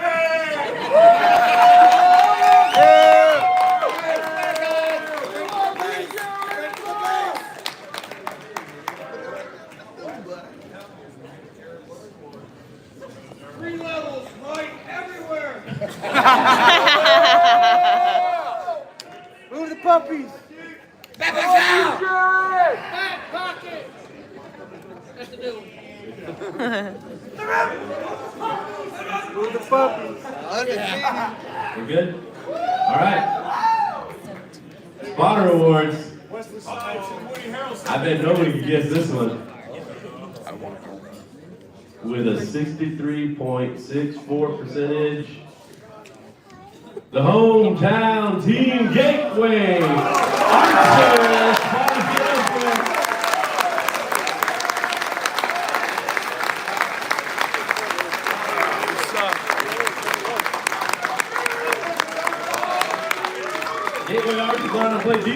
year.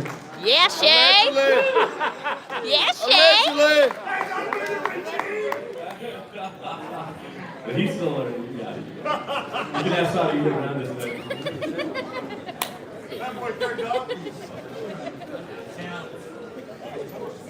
Gotta fill out the roster. Congrats. All right. Where are we here? Okay, defense. Who played Hi, Aunt defense Rachel. this year? Yeah. All right, we're gonna start as a deep. Aunt My Rachel, favorite Joel are the said go to shorts. bed. Of course, the end is the best. Number 2, we have 2 defense. We have MVP, of course, and we have a second place. Jesus Concepcion from the Austin Blackhawks at 1.857. Put out to the deep position.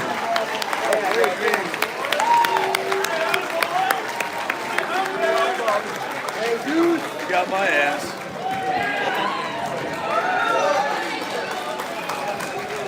And MVP deep with 2.0.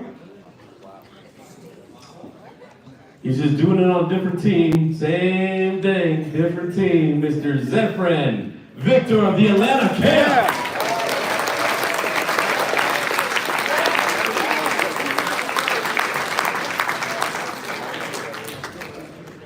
Okay. We're going to the mid position. There's been a tie. A tie with 2.67 putouts from the St. Louis Sirens. Kalari.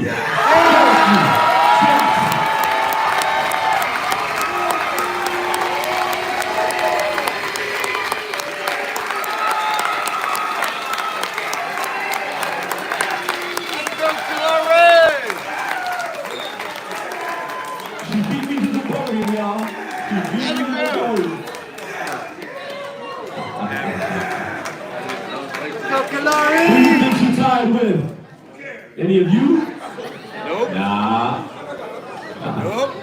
Vincent Chu. Tied.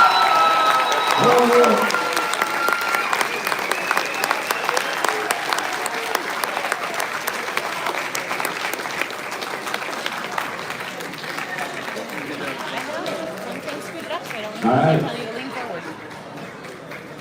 I'm going to announce the utility before I do the shorts. We got a utility 5.0. Short, middle, deep, everywhere. Nick Mulhern.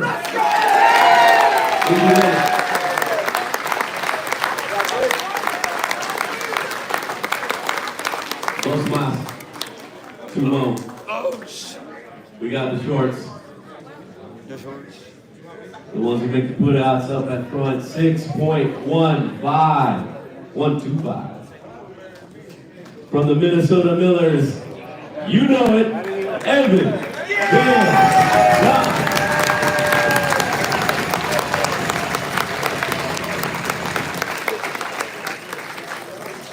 And your MVP, you know it, from the Gateway Archers, Mr. B-Ball himself, Mark Morris. Congratulations, y'all, for the pictures. Hell yeah, man. Fancy football, baby!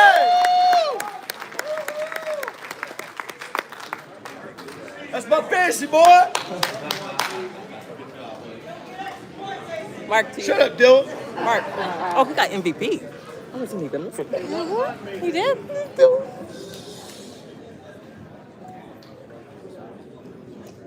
That's right, Mark. I can Photoshop everybody else up. That's cool. Congratulations. Fancy.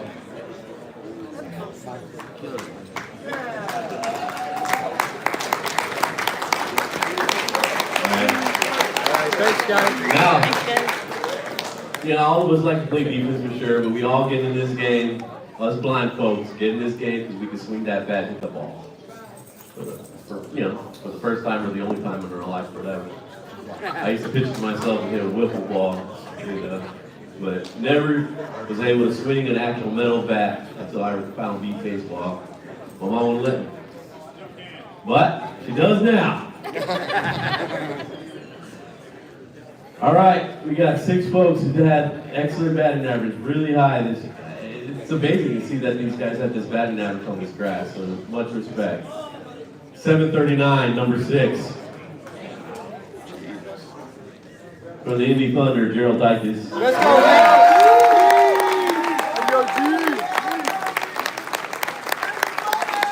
And we got another tie. 743, Corey White, Indiana. And he's tied with our best friend, Cody Jeffries.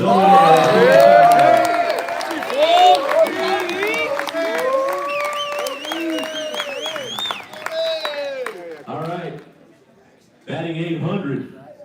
I think he did this before. You keep bringing further and further. Christian, back, Walker Ridley.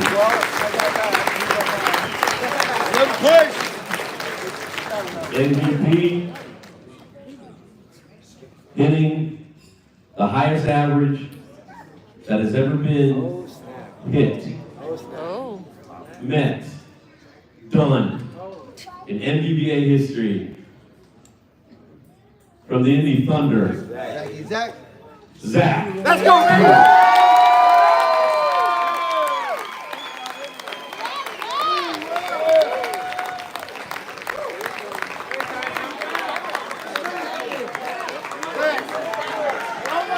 Let's go, Zach!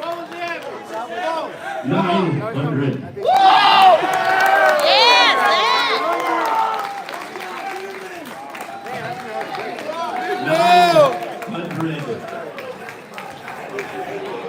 Kidding me. Let's go, Zach! And let's bring the guy who put him out once. Bring him up here. Yeah, boy, B-Leg!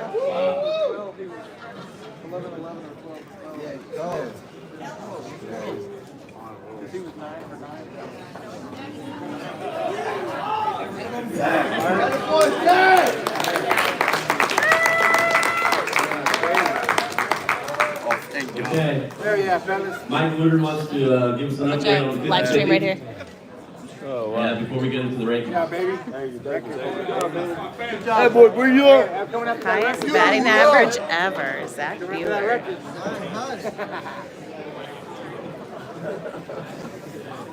Allegedly. Allegedly. Oh, he's coming. Oh, he wants to do it. Okay, all right. My tickets are upstairs, so he didn't win either. Feel different.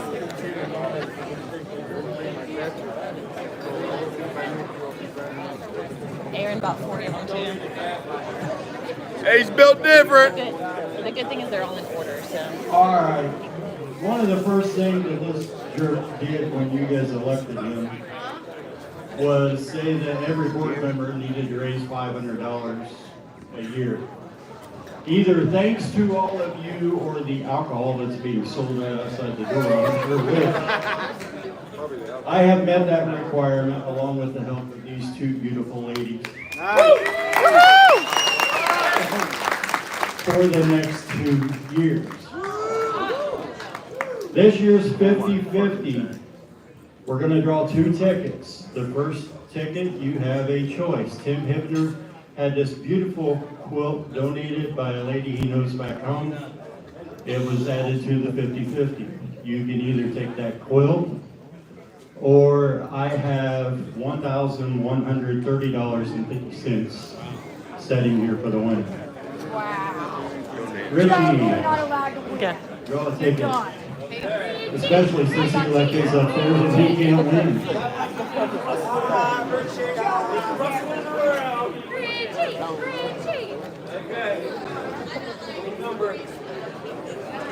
Winning number.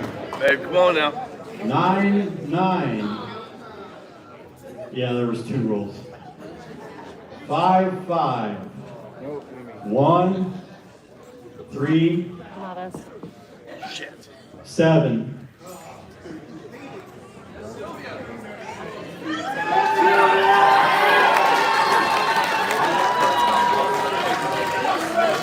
Sylvia. Sylvia Redmond. Now we'll see which one she takes. Rick.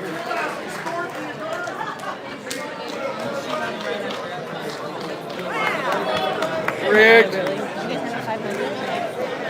Check the fold.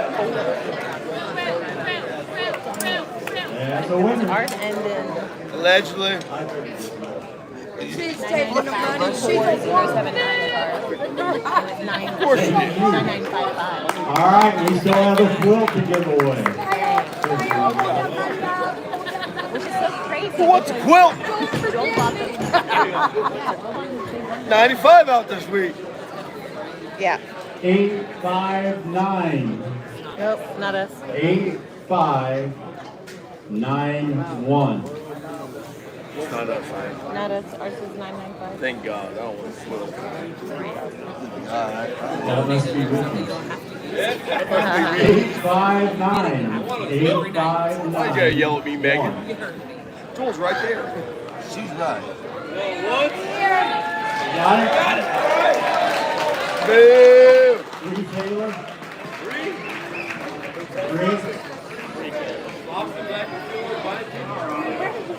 I don't know what to do at me. These not ours? All right, guys, we do this every year. The quilt. He's being violent. Yeah. Allegedly. That's your word. Bring me the wrong ticket. Uh-oh. Oh no!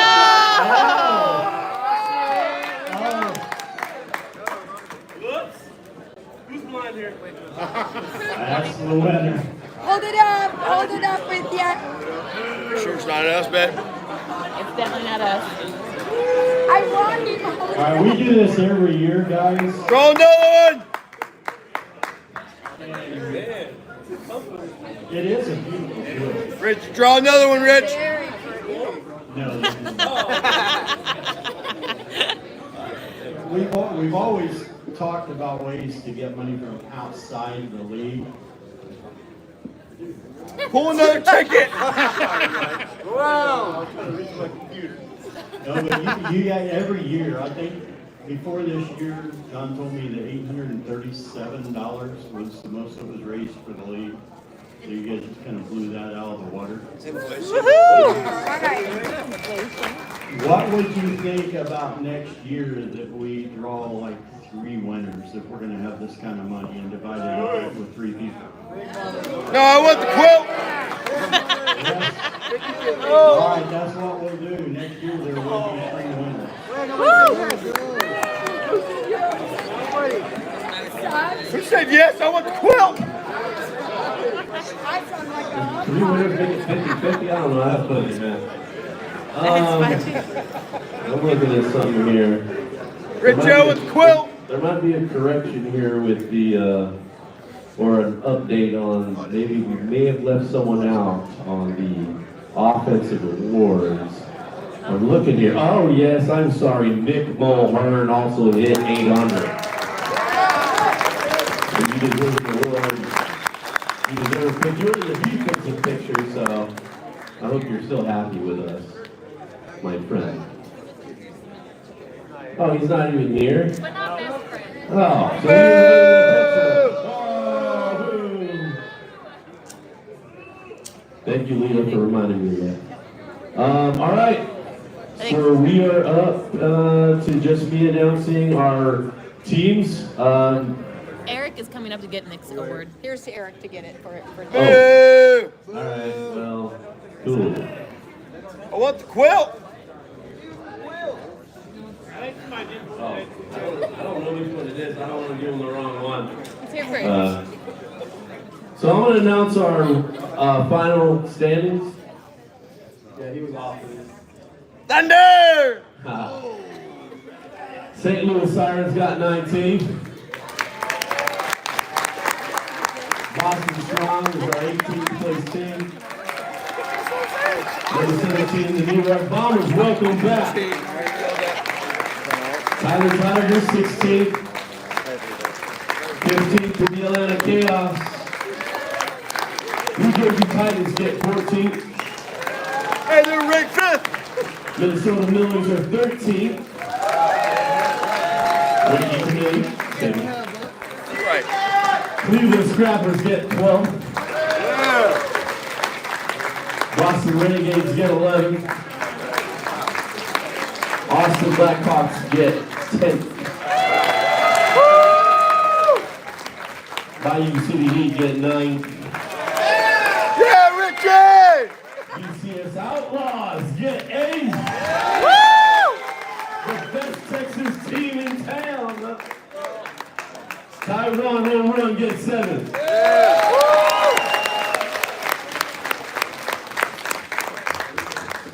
And I don't know if you guys have heard of the Beat Baseball Tonight podcast, but if you haven't, it's where you can find all the podcasts.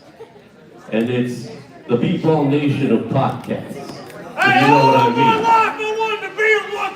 And so what that means is it's not sanctioned by the NBBA, so I don't know, and I don't, claim to know what's been going on there or anything. But if you want to listen to what's going on in the league, it'll be Baseball Tonight podcast. Big noise! And Go, baby! on that podcast, I made a mistake. I was wrong. My hand is up. I said that my team would rank higher than this next team. Allegedly. And I was wrong because Beat Baseball happened. And number 6, the Oklahoma Lookouts.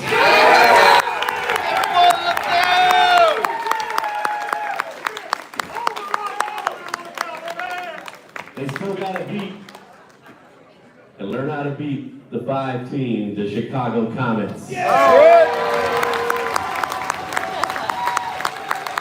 let's give it up for the hometown team, Gateway Archers at 4. So our next teams have to come up here and take a picture with your whole team and receive your award. Yeah! Former champions, the Philly 5.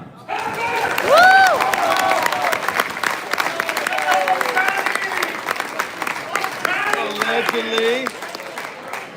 I gotta put this fucking jersey on. Y'all come up here and get the picture. I'm gonna hold it like this. Flag. I'm trying to bring Hooters back. Yeah. NIL deal. Okay, Megan, don't make fun of me because I'm fat. Alright? I'm fat shame. I'm trying to bring them back. That's alright. NIL deal. F-A-F-O! I'll get a chicken wing tattooed on my calf. I'll do it. Rub that.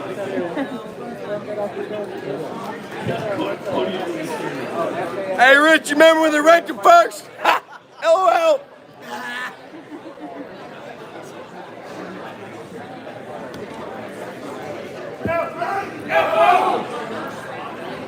Worked out real well. I don't know if that works out. Beast, these sucks. Richie, you're in the picture. No, Richie. Oh.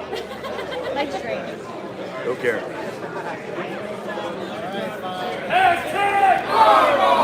Buffalo, baby.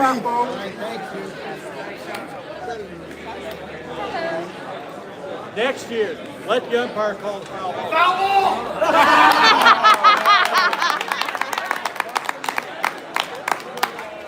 Hey, Pitbull sucks. Alright. I'm going down. Oh, Johnny, my man. Oh, good. All right, our second place team in the edge. Please get up here and take a picture. Yeah, number 2. Number 2. Number 2. Number 2. Remember where they're ranked 3rd?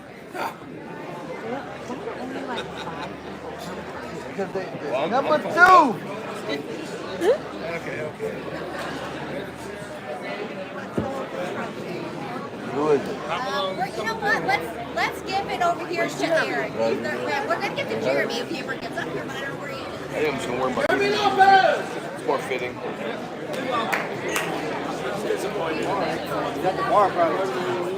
Hey, do it for Hogan, Steve. Hell yeah, baby.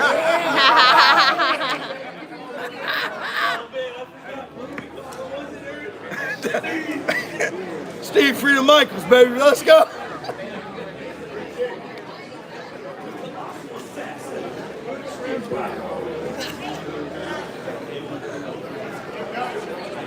Gotcha. Somebody grab Jacques. Somebody grab Jacques. Jacques, lock it in, dude. Are you blind? Right there, Eric. Eric, right there. You're in the center. All right, look this way, guys. Right here. There you go, Jacques. 1, 2, 3. One more. 1, 2, 3. Got it. I'll text it to you.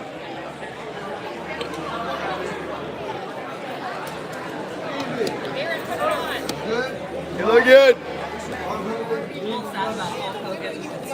I was more than Ric Flair fan. Hell yeah, you were. Hell yeah. I bet I got spray tan. NBBA World Series champs. Say it loud. Yeah.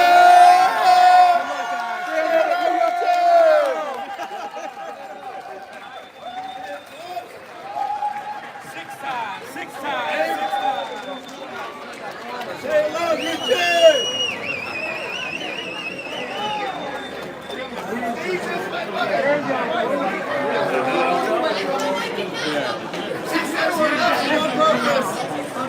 She said it's over.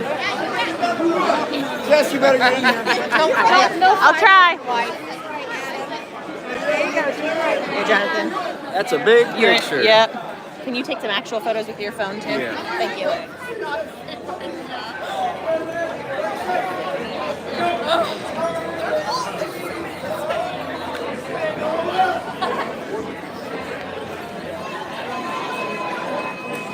Takbir.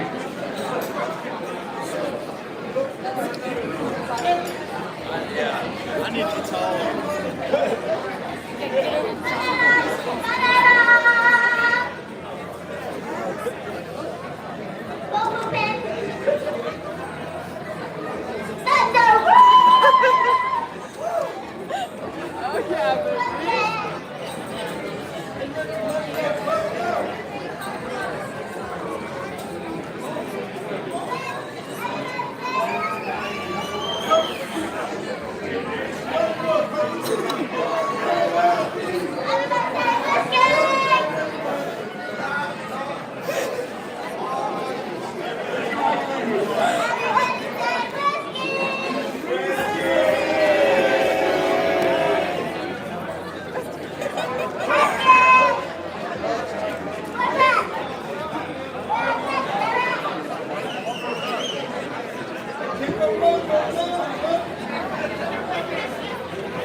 That's what I'm talking about. You got it, dude.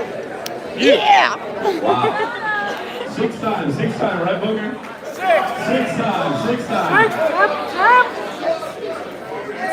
Alright, undefeated, 26-0. Yeah. We'll see you next year, guys. Congratulations, congratulations. Hey, at least they're All right, funny. At least they're funny. Yeah. we have some announcements left. John Akowski, you have some increase in World Series registrations? You're gonna announce that here?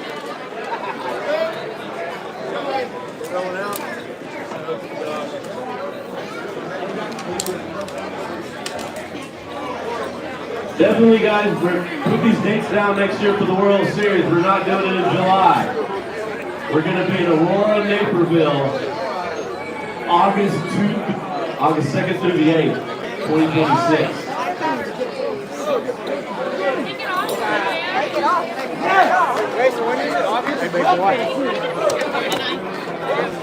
All right, there's nothing to increase, sorry guys. All right, closing remarks.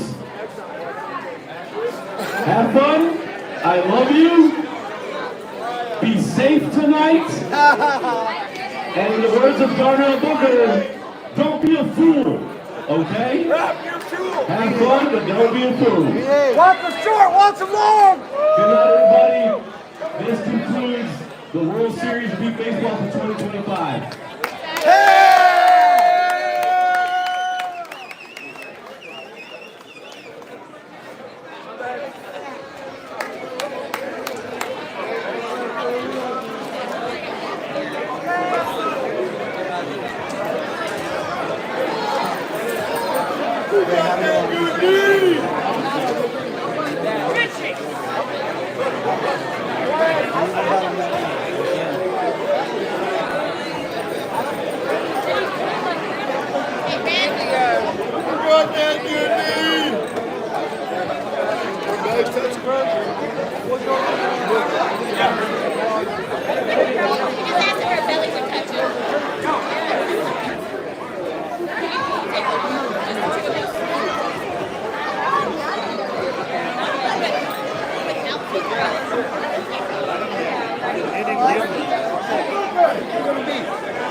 Hey, you know what's it, bud?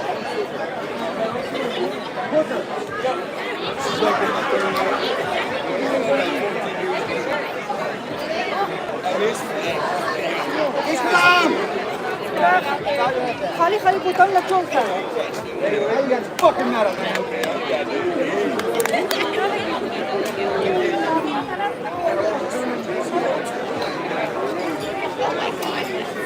Can you send it?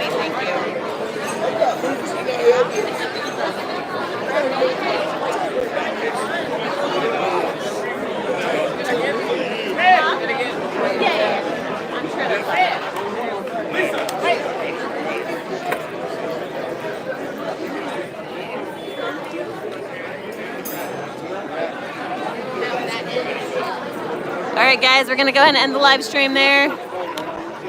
Thank you, Aunt Rachel. We're very excited for tonight.